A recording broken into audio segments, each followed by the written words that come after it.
নমস্কার।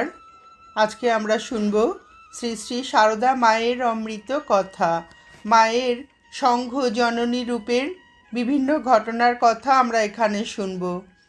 জয়রামবাটিতে মায়ের নতুন বাড়ির গৃহপ্রবেশের দিন কোয়ালপাড়ার আশ্রমিকরা কোনো বিশেষ কারণে অনুপস্থিত ছিলেন এবং মা নলিনী দিদির কাছে শুনলেন কোনো বিশিষ্ট ভক্তের পরামর্শে মাকে প্রতিবার কোয়ালপাড়া হয়ে বিষ্ণুপুরের পথে না নিয়ে গড়বেতার পথে নিয়ে যাওয়া হবে। শুনে মা বলছেন, গায়ে মানে না, আপনি মোড়ল।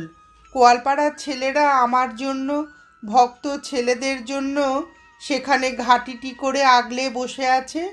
তারা আমাদের জন্য কি না করে, যোগ্যতা নেই দিলে তাদের দুটি কথা বলে মনক্ষুণ্ণ করে। অমুকের কথায় এই সব